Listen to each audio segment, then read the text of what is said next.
Hey, welcome to Madhouse Magazine Radio Hour, and today we have special guests. We got Paul Galasuski, who's been on the show more than any other human alive. This is his 57th appearance, I think. And, of course, we have Josh Zuckerman with us today, too. And we are spotlighting Joan Jett, I Love Rock and Roll, because that's Josh's favorite. And, of course, exciting news, Josh has just recorded a new album with the original members of the Joan Jett band. How amazing is that, Paul? That's fantastic. Yeah, so we're going to talk all about this. We're going to talk all about Joan Jett. And, of course, last time Josh was on the show, it was live from Dennis's house, and he hasn't been on in a while. And as you know, in the interim, we were bought out by a huge conglomerate called Madhouse Magazine. So as part of that deal, we have to read their stupid stories each episode. So before we start the show, we got to read a Madhouse Magazine article here. And it just so happens it's about Joan Jett. And it's very topical because it was just this past Halloween that it happened. Joan Jett actually went to a Halloween party, and she dressed up as Kim Kardashian. And we can see this here. Those playing at home, go to your website, madhousemagazine.com, and you can see the picture too. It's Joan Jett in a Kim Kardashian costume. And it started a huge brawl. Joan Jett's Kardashian costume starts huge Halloween brawl. So let's read the story now. Fists, fake boobs, silicone, and giant butt implants were flying all over West Hollywood Friday. The Casamigos Halloween party was hosted by Cindy Crawford and Amal Clooney, whose husbands George Clooney and Randy Gerber co-founded the tequila company in 2013. Lots of celebs joined in the festivities, including Kim Kardashian West and her BFF Jonathan Cheban, who transformed themselves into Sonny and Cher circa 1973. How exciting is that? All was good at the party until Joan Jett showed up wearing a shocking Kim Kardashian costume.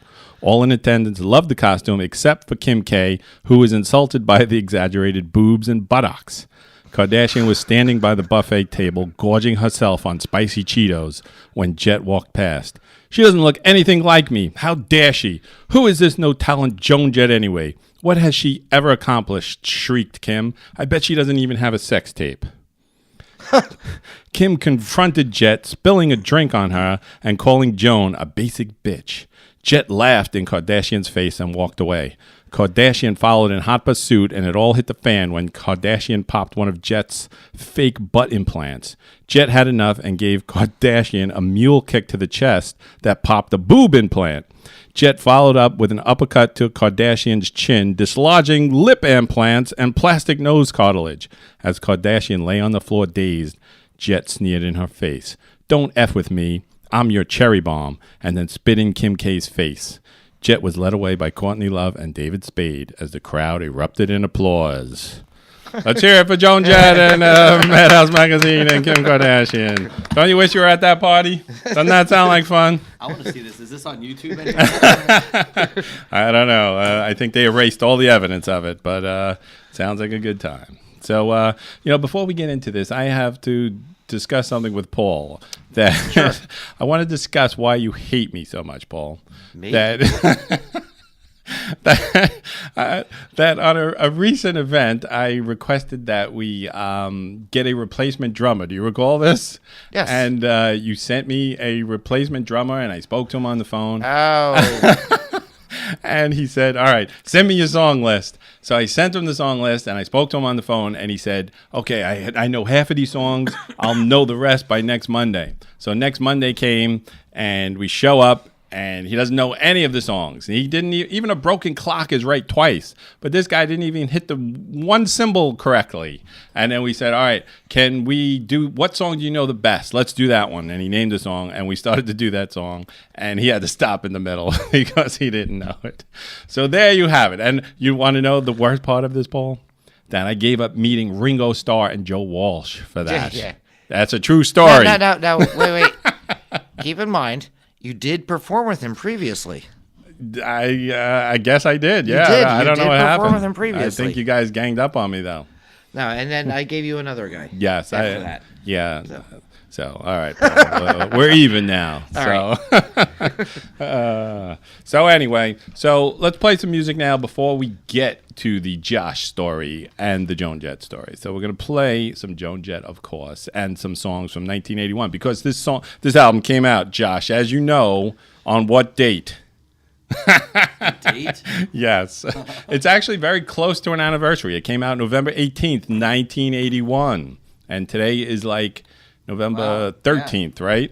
That's no, your birthday's on the 19th. Oh, My that's birthday's on right. the I 19th, saw yes. that. Paul Galasewski's birthday is November 19th. Everyone wish him a Yes, happy Monday. birthday. Very exciting. He's turning the big 3-0. 3-0 with shipping and handling. All right, so off of this album, let's play I Love Rock and Roll, of course, and then from 1981, another hot chick of the day. We're going to play Tide is High by Blondie, and we'll be right back. Hey, welcome back. Madhouse Magazine Radio Hour. You just heard I Love Rock and Roll by Joan Jett and the Blackhearts and Tide is High by Blondie here on 474 The Mix. Now we're going to talk to Josh Zuckerman about his new album and playing with the original Blackhearts. So, all right, tell us all about this. All right. First, Josh is getting a very important call. It may be Joan Jett right now, so maybe we should check and see if it is. No, it's not. It's Rand. So we'll shut that off and we'll continue on with the conversation here.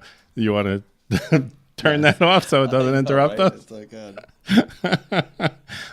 how do I turn it off? Do we turn the Your whole phone. Yeah, turn the whole thing off. Push the button on the side. Yeah, there you go. All right. Awesome. Now we can start the conversation. Yeah. Josh missed the first half of the show. Let's recap everything he missed, Paul. So, all right. So, tell us about this new album. Very exciting. What's it called? All this stuff. Anything you want to know. So, this is my 6th album, and it's called Gone with the Music, and which is the title track off the CD.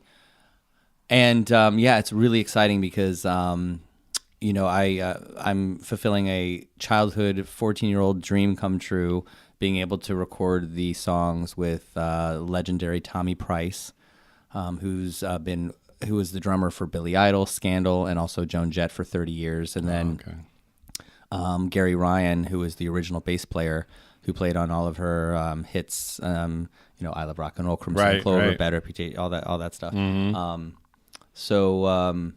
It's really, really exciting. So how did this come about? Like when you wrote this album, and did you have it, as you were writing it, do you have it in your mind, I'm going to get these guys to play on it, or did that come later? Yeah, so what happened was, I was kind of like, my passion was dwindling a little bit, and after my 5th album, I was really debating whether, just to, really just take a break, and, I couldn't really find myself writing new material and just really getting into it as much as I was before. So, at that time, I was, I had a few songs written, and I was just surfing through some Joan Jett fan pages on Facebook, and I found a like from a wife of Rockstar. So I clicked on it because I was intrigued by that, and I saw these pictures of this beautiful woman with Tommy Price, and I, of course, put 2 and 2 together. This must be Tommy's wife. So I just private messaged her, and I just said, hey, I don't know how crazy of a request this is, but I've always had this dream of having your husband play drums on one of my songs one day. And so she wrote back. And she said, it's not crazy at all. Where do you live? I'm like, He's on his way over. Yeah, he's on his way over. So New Jersey, New York, not too far. So long story short, I sent some songs, some links to some of my prior music videos, and she wrote back and said, he really likes them. He's willing to do it for you. So, and usually he charges a lot more for what he was going to do for me. So, and she basically, was saying because he really likes the music a lot. Oh, so cool. I was like, oh my gosh. So right there ignited my passion. So here it was. I was in a space of like not even really knowing if I wanted to do this anymore. And so and at the same time, Gary Ryan was inducted in the Rock and Roll Hall of Fame.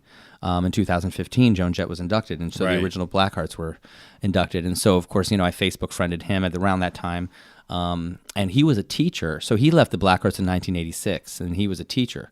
So I was like, oh, that's cool. We kind of, we have something in common, right? Yeah, so I contacted him based on that first. Didn't hear anything back. Then at one point he did respond. I just said, hey, kind of same thing as I wrote to Tommy's wife, just had a dream of always having you play bass. Would you be interested ever in, playing on maybe one of my songs?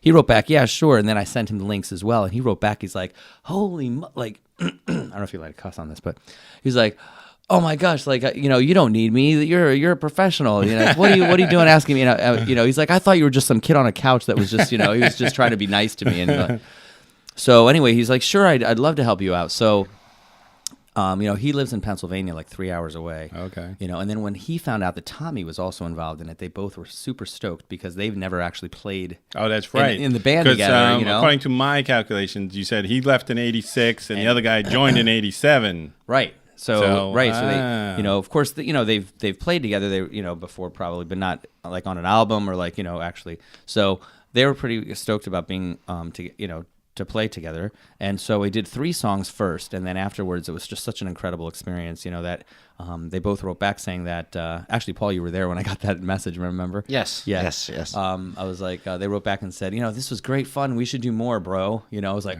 oh my God. So I'm like, so I'm like, okay, like pulling out songs from like my archives of, I have like a list of just melodies that I've written that I just kind of pushed to the side. Never really gave it 100% attention, and then this ignited that where I just like went through my phone index of all these song ideas, and I was like, okay, this one is worth bringing back. This one's worth bringing back. So it's interesting because people have asked if there's a theme about this album. The reason I called it Gone with the Music is pretty much because it's like I'm just gone with the music, with everything. There's not really a theme here. It's just like a bunch of great songs that I've written that I am so honored to have them back me up for, So I ended up doing a full 10-song CD. Awesome. So, yeah, and it even gets better because then took it to the next level and actually I asked if they would be interested in being there for my CD release party, and they actually said yes. Oh, so man. Now they're actually, so my CD release party is on Saturday the 24th of November at the Brighton Bar in Long Branch, and they're actually coming. So Gary Ryan's coming. He's driving. Are they playing? They're going to be jumping up on stage. They didn't want to do the whole show because they one thing, they were very realistic about the fact that, like, you know what, Josh, this is great and everything, but like Gary's not going to join a band now. You know what I mean? He's right. So he's like, you really need to focus on getting musicians that could really back this product once it's out there. Okay. So he's like, I think it's better if like Tommy and I come as guests and we can jump up and play a few songs, but I really think you should have a band that's going to be dedicated to learning this stuff, so that way after the show you can continue to play and all that. So I was just like, wow.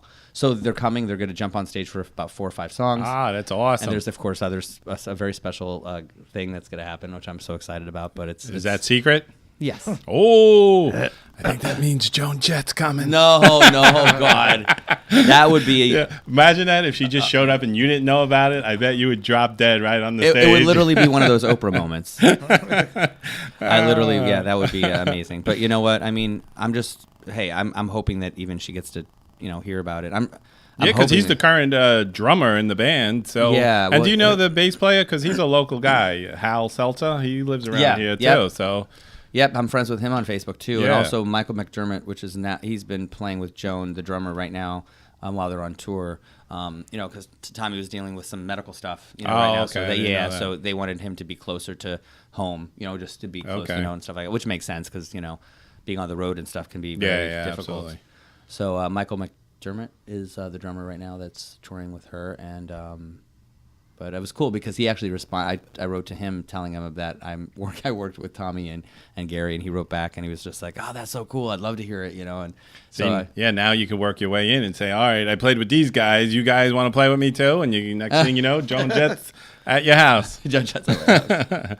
So, tell me about the recording process. Did you do it remotely, or were you all in one studio at one time? Yeah, so that's another good point. I'm glad you brought that up because originally, because Gary lives so far away, right? He was going to just say, send the tracks and I'll do it from my home. Mm-hmm. But then what happened was it was a snow day, the day that I was supposed to go into the studio with Tommy. And I was bummed because I was like, oh my gosh, no, are you kidding me? This one awesome thing that's happening, and now you have to make it snow. Are you kidding me? So I was like, oh my gosh. But then it worked out, of course, because I ended up messaging Gary and saying, Gary, because it was a snow day, we're actually going to move the studio session now to the following Wednesday. And he goes, wait, the following Wednesday? Let me check my calendar. Hold on. And he got back and he's like, I actually can make that. So he and Tommy were actually there. Oh, nice. So, Where did you record this? I recorded it at Jankland Studios. Yeah, so that must have been an amazing experience. Oh my jamming with Gary and Tommy all in one room there. Yeah. On your songs, nonetheless. Exactly. You're not even playing Joan Jett covers. You're playing your songs. And that was the thing. Here I was like kind of, directing them on what I hear, what not. But the cool thing was that Tommy was just, it was so easy with Tommy because Tommy was just hearing exactly the drum parts that I was envisioning and hearing in my head. Right. It was really like, I felt like it was like almost like a marriage musically. Like it was great because he gelled so much in the studio, which was a big, huge thing, like relief for me because, of course, like at the same token, I'm paying for the studio, so I didn't want to like fool myself and not tell them like, oh, I really hear it this way, or can you try that, So I didn't want to also, mess myself up in that sense. And it was trust me, the whole time I was telling my 14-year-old self as I'm in the studio, okay, just you're worthy, you're worthy, you're worthy. I was like, I'm not worthy. I'm like, you're worthy, you're worthy. It's fine. Yes, exactly. But it was it was an amazing thing. And then they to do the 7 other songs, they came back for 2 weekends again. Wow. So they came back two other times. So and I felt like at that point it was really more comfortable. Like I felt like we laughed and had fun and and at one point we were adding like hand claps on the songs, and Tommy was just like, "Oh my God, this is like a Joan Jett and the Blackhearts album," and he was telling the stories about like how Kenny, would, where's Kenny? Yeah, Kenny would like literally like grab anyone, the pizza guy, the milk guy across the street, whatever, back in the day, and just be like, "Here, come in. You want to come in the studio with us? We need your hand claps on these songs," because everything back then you didn't like overdub, you didn't have 100 tracks, duplicate or whatever, duplicate it.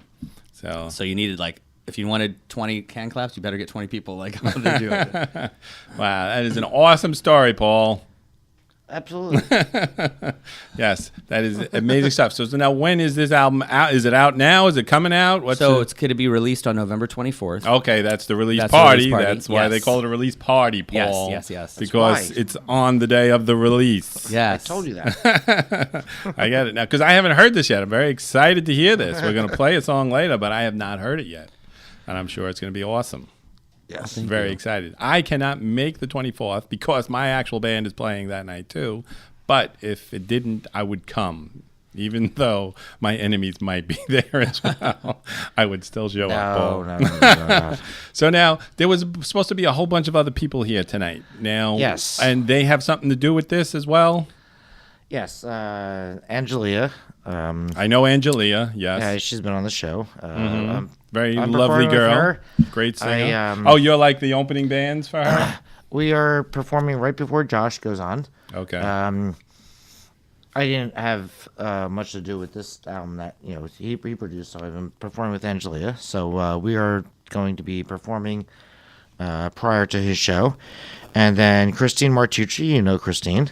I don't really know. I never met her. Yeah, she's a phenomenal artist. So she's going to be closing the show. So Josh is actually doing the middle portion of it. Yeah. I chose that specifically because since it was my night and all, I didn't want it to be too late because I know that a lot of my friends and family, because we are getting older, Yeah. So I was just curious, I was like if Christine would be kind enough to close the show because I've seen her before where she has gone on pretty late and she's like her people are very dedicated, and she's just like she's amazing. Is she a band, a solo act? She's both, but she's actually bringing the Band of Love with her, which is Christine Martucci and the Band of Love, and they're so awesome. And what's really cool is that Carolyn, her guitar player, is a huge Joan Jett fan, so she's super excited to be a part of it. Yeah. Awesome night. It is. Feel free to read this Joan Jett story if you want, Paul, before you start playing. In other words, we're all getting older. Is this so really true? We have to. This isn't true. Madhouse Magazine is known for its satire. Okay, its, I was gonna say embellishments. I was gonna say like I can't complete see Jill doing that. I really can't. Number one, I can't even see her going to a Halloween party. I don't know why. Dressed up like Kim Kardashian, nonetheless. Yeah, I couldn't see her doing that. She probably has better things to do, like play. I could see her probably playing live somewhere at a Halloween party. Then that would be awesome, though. Imagine seeing her in that costume. That would be very cool. We're getting older, so we got to get the people out of there by 10 o'clock. Yeah, exactly. So what time is it starting? It's starting. Well, doors open at 7. Angelia goes on at 8, and then we go on around 9:15. Perfect. Mm-hmm. And then you can be home 11 o'clock. Oh well, Christine, we're staying around for Christine All for right, sure. well, you can be home by 12:30. How about that? Yeah, it's a Saturday too. Yes. Live it up. All right. So now let's take a break and we're going to play some more music and then we're going to come back and we're going to talk more about Josh and Joan Jett and this album and 1981. So now let's play another song from 1981. This was actually, I think it came out in 80, but it carried over. It was such a big hit, it carried over to 81. It was on the charts in 81. So let's play another one, Bites the Dust by Queen. And then we're going to play some Josh Zuckerman, Gone with the Music. And we'll be right see back. The movie? Hey, welcome back. Madhouse Magazine Radio Hour 474 The Mix. You just heard another one, Bites the Dust by Queen and Gone with the Music by Josh Zuckerman. Released November 24th, 2018. Can you believe it's 2018? You say 19. What did you say? It started I still with think 19. it's 19. I'm way behind. 1981. So anyway, so let's talk about Joan Jett and her life. Does anybody know what her real name is? Joan Marie Larkin. Very good. Born September 22nd, 1958 in Wynwood, Pennsylvania. See, I thought she was from New York. I didn't know she was in Pennsylvania. Yeah. And then she moved to Rockville, Maryland, and then eventually to L.A. L.A. with the Runaways. Right. And then her parents divorced, and she took her mom's maiden name that she would not be the star that she is with the name Joan Larkin, you know? That sounds like a lady down the street, you know? Go get Mrs. Larkin's mail, please. But Joan Jett. Now, how cool is that? Her mother's maiden name is Jett. You know, that's a rock star name. So she took Joan Jett, and she got her first guitar for Christmas, and then the rest is history. By 15, she formed the most influential all-girl group of all time. You know who was her main influence, though? Susie Quattro. Susie Quattro, yes. yeah, and it's funny because you definitely can see the Oh, resemblance of course, of her. and everything. Because I actually interviewed Susie Quattro, and she told me how cute Joan Jett was, that she would follow her around wherever she went. Joan Jett would be there with a haircut just like her and, you know, hoping to meet her and get an autograph. And, you know, you can just see that it took off. And then the thing, though, that I even heard Joan Jett talking about is why the next generation of girls didn't keep doing this, you know, that there's very few bands led by girls. You know, I'm not talking about pop stars and stuff. I'm talking about rock and roll bands that have a girl leader playing a guitar or the bass with guys in it or all girls, whatever. And it just never caught on, Paul. I don't understand why. Can you shed some light on this subject? Because I wasn't behind them as a drummer. So anyway, between 75 and 79, the Runaways, they were not hugely successful in the United States. They were much more popular in Europe and Japan and all these other places. And they had a crazy manager, and I don't know what happened, but they broke up in 79. And that's one thing I want to do next is do a Runaway show, a full show about the Runaways. But right now we're just going to do Joan Jett. So anyway, it's 1979. She's in London and she records a few songs with the Sex Pistols guys, Paul Cook and Steve Jones. Just, you know, I don't know why, but she did. She recorded some songs with them. And then she comes back. She meets this guy, Kenny Laguna, who is very influential. I don't think she'd be this famous without Kenny Laguna. Would you agree to that too? I think he was very instrumental. The mentor, if you will. Yeah. You know, so anyway, she records this first album, and then they move to Long Beach, New York. And, you know, my wife is from Atlantic Beach, New York, which is right next to Long Beach. Very known fact, Paul. Little known fact, Paul. Did you know that? I had no idea at all. So anyway, they put out, they rename it. It was the Joan Jett album. They rename it What's a Bad Reputation, right? That's the first one. And with their own money, because you know why? Do you know how many record labels rejected them before? 22. 23, exactly. Oh, it's 23. And she still saves all the letters, she said. And that every, on the anniversary of this song hitting number one, she calls them up and laughs at them. I made that part up, Paul. That didn't really happen. But it was 23 albums. So her and Kenny Laguna, they have their own record label. They put in these albums out. Their office is Kenny's Cadillac car. And they're selling albums out of the back of the trunk and everything. They're touring around. So then, November 1981, they released this album. And it is a masterpiece. Would you agree with that, Josh? Yes. Absolutely. So it went up to number 2. The album went to number 2. The song went to number 1, of course, and it sold over 10 million copies worldwide.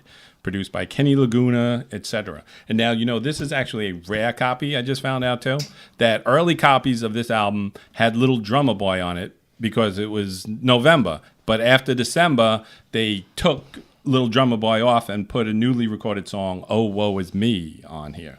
So this one has Little Drummer Boy, Paul. Josh is going to try to steal this one tonight. Absolutely. That's why you have the little drummer. All right, there you go. All right. Now, you know who took this picture on the front cover here? Very famous rock photographer, Mick Rock. And you know what his thought process was? He said, I want her to look like the female Elvis. And she kind of did a good job there. He did. She looks cool. And she said, that the record company at this point and managers, whoever, they wanted her to lie on a couch in a leopard skin like Pat Benatar or something. And she said, I couldn't do anything like that. So that was the end of that. She was always herself, Look, I even had an autograph this one too, Paul. Very cool. See that, Josh? She autographed it. Paul fell for that one. So anyway, let's talk about these songs. I Love Rock and Roll went to number 1. I'm Gonna Run Away. Love Is Pain. Nag is one of my favorite songs. It's very, you don't hear that song too often, but it's a very good song. We used to play that. Yeah? Yeah. Cool. I love that. Crimson and Clover went to number 7. You had the Victim of Circumstance, Bits and Pieces, Dave Clark song, Be Straight, You're Too Possessive, and Little Drummer Boy. So, and the Blackhearts at this time, it was Ricky Byrd, who's another local guy. I think he's in New York. He's always around. And as you mentioned, Gary Ryan. I think his name was Gary Moss, and he changed it to Gary Ryan. Right. All right. And then you had some other guy playing the drums. Lee Crystal was on the drums for this one. So there you have it.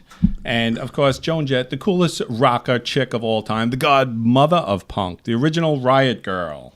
Can you name the Runaways? This was a quiz I had for Josh.